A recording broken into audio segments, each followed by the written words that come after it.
For countless Diablo 2 adventures, the Sorceress is queen. In fact, she is the most played class in Diablo 2 and has been for almost the entire history of the game, which is now 25 years. Speed, range, elemental destruction, quick progression. But how many people truly can master her? This isn't just a guide. This is about transforming your glass cannon into an unstoppable force and helping you decide, is this the right class for me? The Sorceress is your typical mage class, wielding fire, cold, and lightning elemental spells to tackle her foes. Featuring an extremely strong variety of builds with high damage output, you really can't go wrong.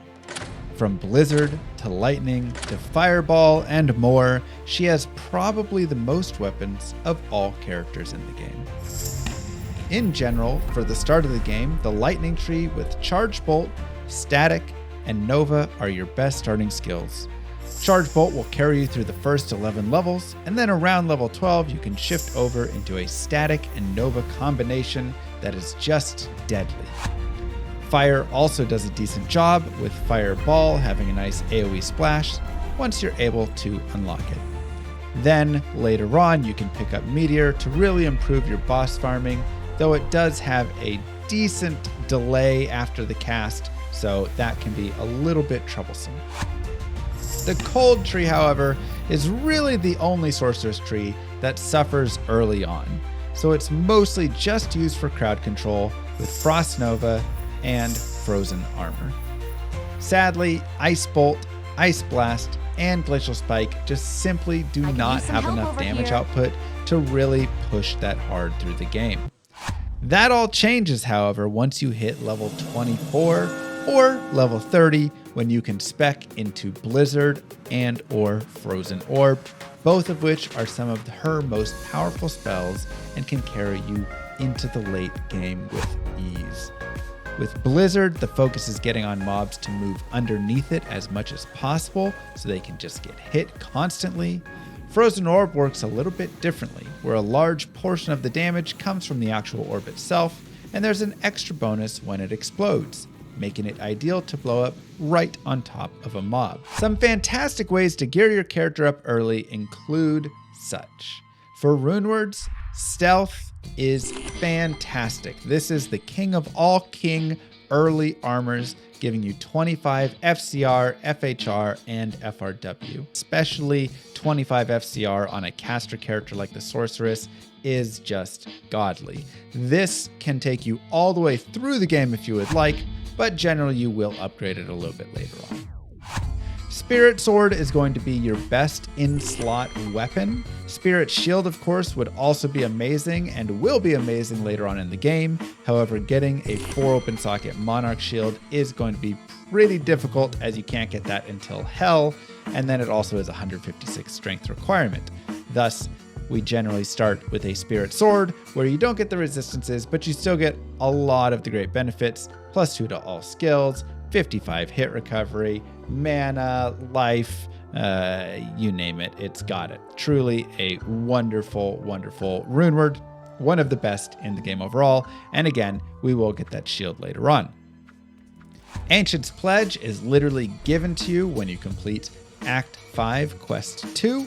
You get those 3 runes, you can go back, grab them, and put them into a shield that you can shop from Act 2 Farah. This can be a large shield or a kite shield. They can both be shopped 3 open socket. Just make sure it's gray and not blue. And then you are good to go. You get an Ancient's Pledge, which is just very nice resistances early on in the game. And lastly, one of the early runewords that you'll pick up probably around the Nightmare Tower is Lore. Now, you can get a soul rune a little bit earlier, but generally waiting until that Nightmare Tower, that's an easy place to just pick it up if you don't happen to get it from like your normal forge or something. This again has some nice benefits, but the big thing is +1 all skills here. FCR, +2 skills, resistances, these are going to be your main stats you're looking for.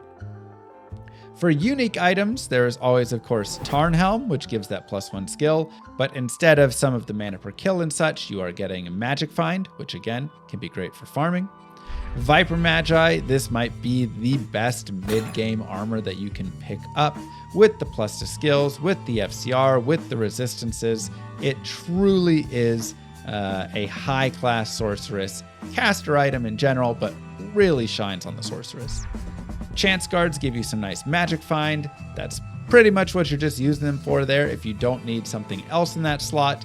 But of course, you can just get some Mage Fist there if you do want the 20 FCR. And if you're a fire sorceress, you also get +1 to fire skills. Nagel Ring is a super easy unique ring to get with 15 to 30% magic find. And again, you want to be stacking up a decent enough amount of magic find to get some boss farming early on. So picking up a couple of these can be super beneficial. And lastly, when you get to around Nightmare Mephisto or so, you might be able to get yourself an Oculus, which is extremely solid, 3 to all skills, plus the FCR, plus the magic find, and bonus stats as well.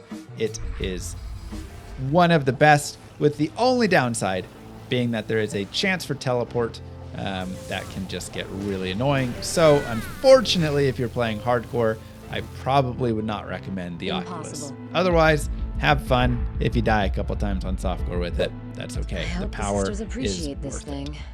Now, for some rare and magic items, anything really that gives plus sorceress or plus to your specific tree, cold skills, fire skills, light skills on an amulet can be super beneficial. It's very easy to get a +2 or +3 cold skill, fire skill amulet, and that can be a nice way to boost your damage. Magic Find or resistance gloves can be very nice. Magic Find or resistance or faster run walk boots can be nice. Even though you are teleporting a lot of the time, you still want to be able to have some running speed for in between when you're casting. So you run, cast when you're shooting some spells, and that can be beneficial there to keep some distance. And lastly, for some sorceress orbs, you can really just get some nice simple 220s or 120s or 210s that you might be able to find along the way. Additionally, you could find something with like +3 to Blizzard on it. So these can come from either Anya when you save her. She will give you one of just an orb when you go over there, or of course, just finding rare orbs or blue orbs along the way. The Sorceress is often used as the main season starter on an account to help gear up future characters. With the ability to teleport from a skill without needing Enigma, she makes Endariel and Mephisto boss farming extremely quick and easy. Mix this with a lot of her main pieces of gear having high magic find, and you have the perfect combination to gear up quickly. There are even some great cheesing methods with her to farm that really allow for easy magic finding without much danger at all, such as the moat trick at Mephisto. To perform this, you simply aggro Mephisto, bring him towards the moat, and then teleport across. Make sure you teleport where the council members are not, as they will come over and harass you, and they'll actually heal Mephisto as well. And then, of course, you can use whichever long-range spell you wish to burst him down. Just make sure you stay far enough away that he won't start casting at you. Remember, Magic Find is applied on kill, so make sure to swap your gear right before killing him for the highest Magic Find output. If you are really early and starting to farm, one of the best ways to do this is to carry a 3 open socket helmet and a 4 open socket chest armor and just shove perfect topazes in them. That's a nice, easy way to just boost your Magic Find up. There's no exact amount of Magic Find that you need to have, but generally having somewhere between 200 to 300% is a good amount. That being said, this character is not all flowers and sunshine. She is pretty fragile, and if some monsters catch her, she can die in a split second.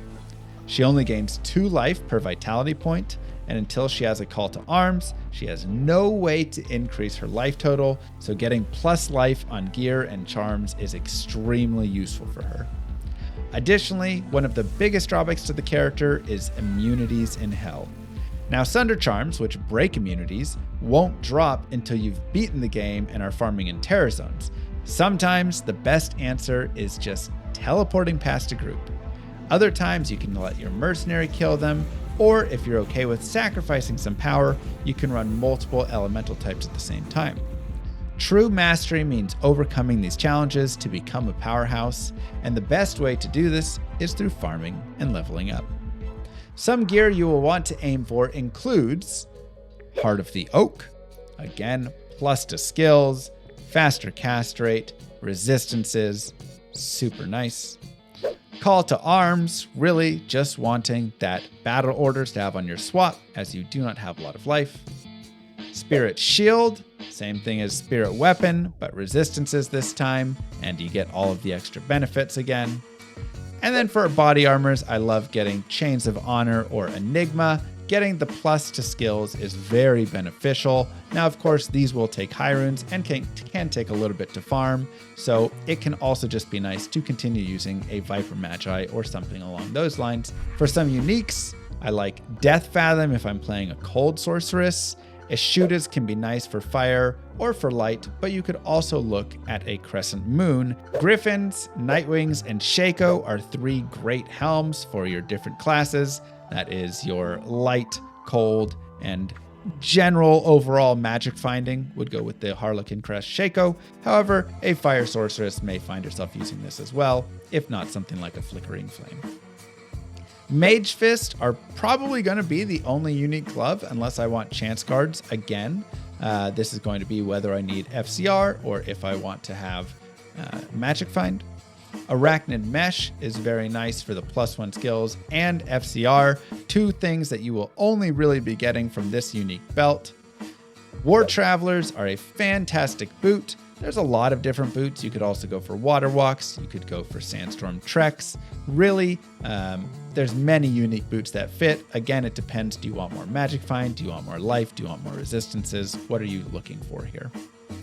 Stone of Jordan and Bullcatha's Wedding Band both are +1 to all skills. These are the only rings in the game that will give skills, so a great way to increase your damage. However, if you still want more magic find, consider throwing a Nagel ring in here and there. Mara's tends to be your general overall unique amulet that is approved of, as it's +2 to skills and a nice amount of resistances. That being said, if you can find yourself a nice rare with 2 to skills and 10 FCR on it and some resistances, that can be nice. If you can get a +3 and you prefer that for the damage, etc., you can even craft a 220 amulet, which is very godly, but very difficult to craft. And for sets, I like, of course, the 3-piece Tal set is also very strong and often used on Magic Find builds. This is the belt, the body armor, and the amulet. The 3 combined give a nice FCR resistance skills boost combination. Lastly, for charms, you're going to want to pack in your Torch, your Annihilus, and as many skillers as you possibly can get for the skills of your choosing. So of course, if you're in the cold tree, you want to have cold skillers. Now, charms can also be used to hit faster hit recovery breakpoints or gain life and resistances that are missing. So those can be nice for the small charms underneath, or just any additional charms that you might have room for if you don't have enough skillers. Finally, make sure to get a Sunder Charm of your elemental type so you no longer have to worry about immunities. This will open up a lot of the game to your character instead of limiting you to farming only in specific areas. Now, once you have achieved this gear, your sorceress can massacre almost any content in the game, and those memories of getting killed every time you accidentally teleport too close to a mob will be in the distant past. The sorceress not only dishes out a large amount of damage on her own and is one of the best solo farmers in the game, but also does extremely well in group play.